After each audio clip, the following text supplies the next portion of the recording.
मैं इरशाद Ahmad, lecturer zoology.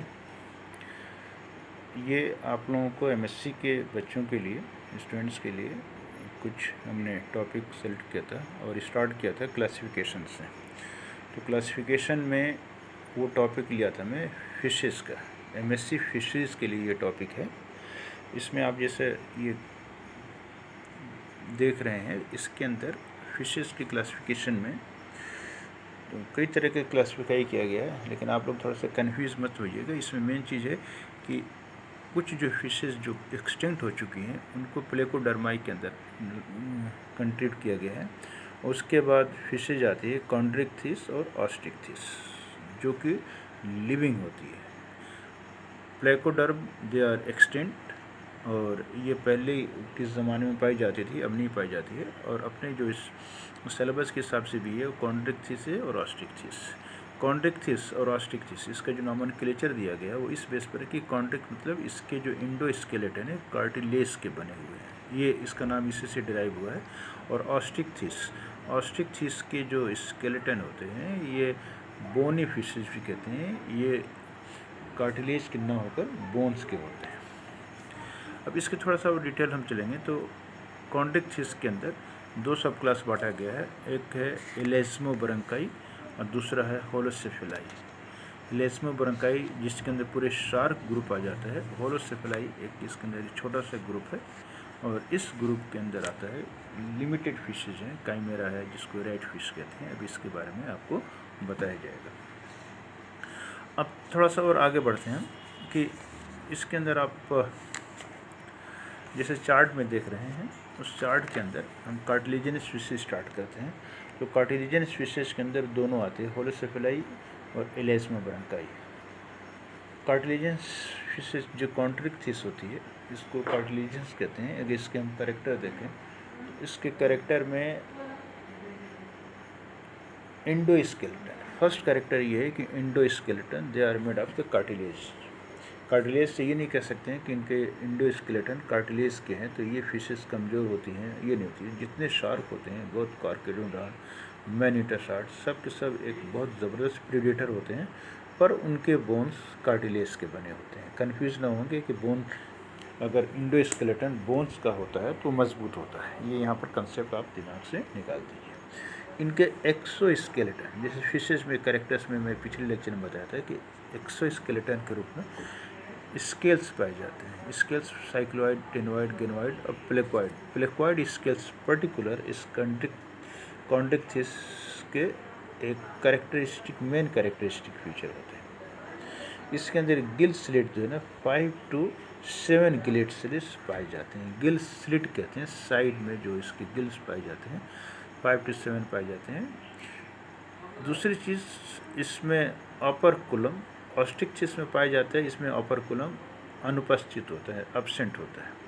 अपर coulomb कहते हैं कि गिल्स के ऊपर पाए जाने वाला एक कवर जो कि गिल को प्रोटेक्ट करता है, गिल को कभी बंद करता है, पानी आता है तो इसको अंदर बाहर करने में भी कुछ हद तक रेगुलेट करता है, पर ये अपर कुलम इसके अंदर एब्सेंट होता है। ये अपर कुलम एब्सेंट तो होता है, पर कुछ फिशेज जिस काइमेरा है उसके ऊपर गिल स्किन की एक फ्लैप बना लेती है जो कि अपर कुलम की तरह होती है, but that is not upper coulomb. इससे कंफ्यूज नहीं हो जाए। इसके टेल हेट्रोसर्किल पाई जाती है। पिछली बार बताया कि हेट्रोसर्किल मतलब इनके जो दोनों लोब होते हैं कि दे आर नॉट एवन, समान नहीं होते हैं, अनएवन होते हैं। इसके अंदर एयर ब्लैडर एब्सेंट होती है। कल इसके पहले लेक्चर में बताया था कि एयर ब्लैडर एक स्विमिंग डिवाइस होती है जो कि मोस्टली फ्रेश वाटर फिशेस में पाई जाती है, पर मैराइन फिशेस में एयर ब्लैडर एब्सेंट होती है। स्पायरेकिल प्रेजेंट होती है। मेल में एक क्लैस्पर पाया जाता है। Clasper is accessory sexual organ found in the male जो कि कॉपुलेशन में मदद करता है। इंटेस्टाइन के अंदर इसके एक कैरेक्टरिस्टिक फीचर है, कॉन्ड्रिक्थिस के अंदर इंटेस्टाइन स्पाइरल वाल्व की तरह होती है, और स्पाइरल वाल्व इंटेस्टाइन इसके सरफेस एरिया को, इंटेस्टाइन के सरफेस एरिया को बढ़ाती है। सरफेस एरिया मतलब कम जगह में ज़्यादा पर उसका डाइजेशन हो, एब्जॉर्प्शन हो, इसलिए स्पाइरल वाल्व एक कैरेक्टरिस्टिक है ये स्पाइरल वाल्व कॉन्ड्रिक्थिस की। क्लोएका प्रेजेंट होता है। क्लोएका मीन्स उसी द्वार से यूरिन और जीनाइटल सिस्टम दोनों ही फ्लो करते हैं, इसलिए इसके अंदर क्लोएका पाए जाते हैं। ब्लड के अंदर यूरिया की मात्रा अधिक होती है, कंसंट्रेशन अधिक होती है। ये एक एडाप्टेशन है मैराइन एनिमल्स के अंदर।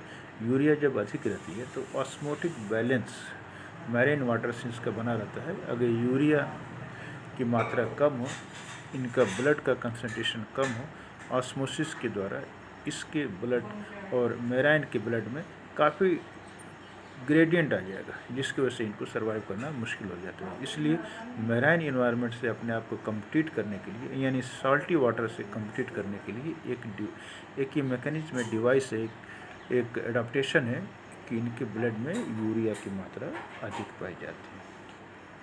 हार्ट एक सिंपल तरीके का होता है और बताया था कि इसके अंदर 2 चैम्बर्ड हार्ट होते हैं, सिंगल सर्कुलेशन वाला हार्ट होता है और इसके अंदर कोनस आर्टरीसस पाया जाता है जो कि कंट्रैक्ट करता है और कंट्रैक्ट करके ये ब्लड को ऊपर की तरफ पहुंचाता है। फर्टिलाइजेशन इंटरनल होती है और कुछ स्पीशीज में ये विविपेरस हो जाते हैं। इसमें बताया था आपको कि लेटरलाइज सिस्टम भले कोई भी फिश हो उसके अंदर पाई जाती है, तो इसके अंदर पाई जाती है। अब इसके अंदर 2 सब क्लास है, एक होलोसेफेलाई और दूसरा है एलेस्मा ब्रांका।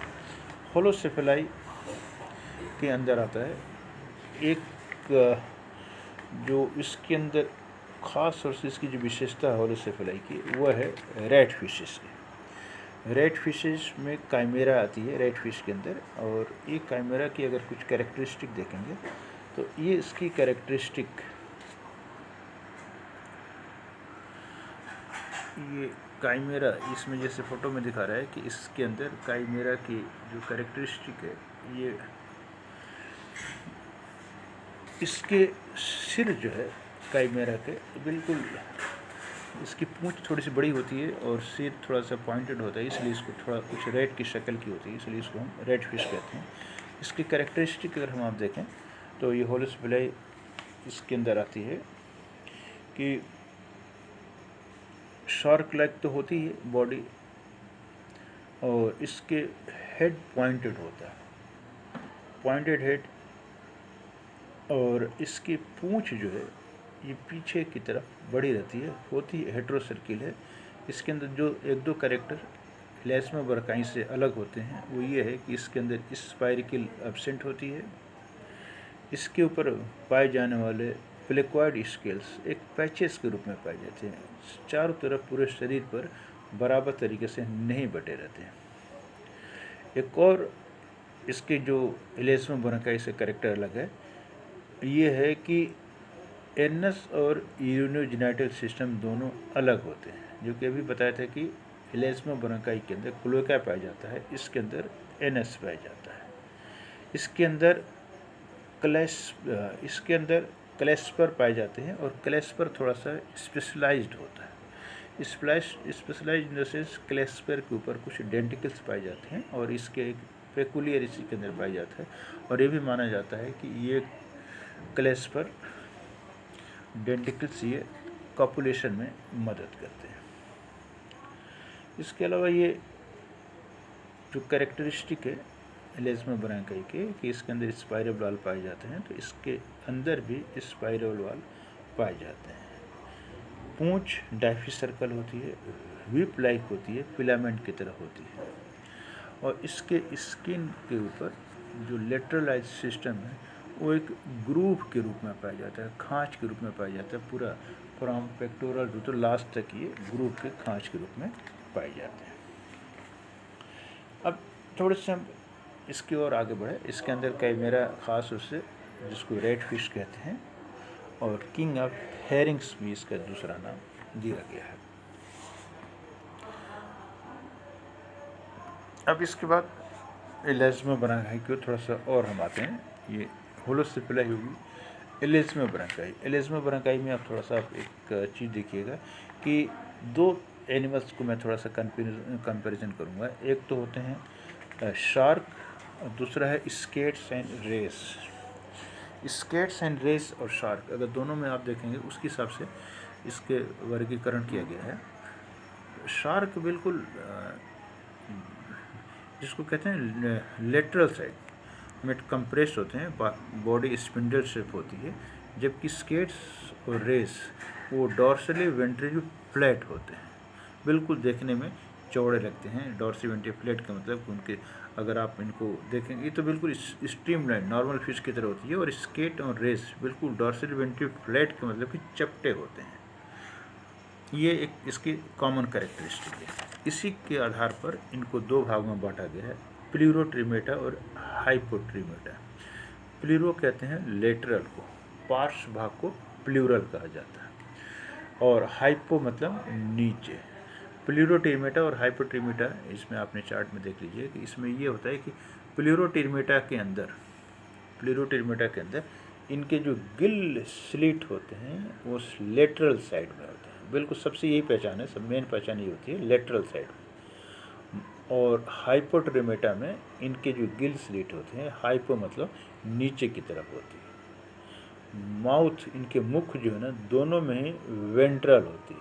अब इसके बाद आगे बताऊंगा। ऑस्ट्रिक्सिस जो फिशेज होती हैं उनके अंदर माउथ टर्मिनल होती है, यानी बिल्कुल टर्मिनल एंड पर इसके माउथ पाई जाती है, पर इसके अंदर हाइपोट्रिमेटा और प्लूरोट्रिमेटा दोनों के अंदर माउथ वेंट्रल साइड में होती है। अब जब ये हाइपोट्रिमेटा, स्केट्स और रेस जो होते हैं ये बॉटम डिवेलर होते हैं, ज़मीन के नीचे पाए जाते हैं, पानी के अंदर जो निचले सतह पर पाए जाते हैं वहाँ पर पाए जाते हैं, और वहाँ पर पाए जाने के लिए इनके अंदर एडाप्टेशन होती है। उस एडाप्टेशन में इनके बॉडी का जो फ्लैट होना वो भी अपने आप में एक एडाप्टेशन होता है। इसके अलावा इसके अंदर कुछ और कैरेक्टरिस्टिक देखने में बस इससे आसानी से पहचाना जा सकता है कि ये फिश प्लूरोट्रिमेटा है और ये हाइपोट्रिमेटा है। जब हाइपोट्रिमेटा फिश होती है तो इसके अंदर पेक्टोरल फिन बिल्कुल चारों तरफ से फैलकर हेड रीजन से ज्वाइन हो जाती है और एक बिल्कुल फ्लैट टाइप स्ट्रक्चर बनाती है, जबकि प्लूरोट्रिमेटा में नॉर्मल डॉर्सल फिन होती है। इसके अंदर पेक्टोरल फिन भी डॉर्सल बिल्कुल नॉर्मल होती है, इसके अंदर कहीं भी कोई इस तरह का पेक्टोरल फिन, डॉर्सल फिन सब के सब नॉर्मली पाए जाते हैं, जिससे ऑस्ट्रिक्सिस में पाए जाते हैं। इसके दोनों के शरीर पर हाइपोट्रिमेटा और प्लूरोट्रिमेटा के अंदर ये प्लेक्वाइड सेल्स पाए जाते हैं, और दोनों ही के इंडोस्केलेटन कार्टिलेज के बने होते हैं। ये शार्क जो होती है ये इसके अंदर, इसका एग्जाम्पल अगर हम देखें तो प्लूरोट्रिमेटा के अंदर आते हैं कि स्कोलियोडान, कॉर्केनोडान, इसके अलावा स्फिरना, और दूसरे इसके अंदर आते हैं हाइपोट्रिमेटा के अंदर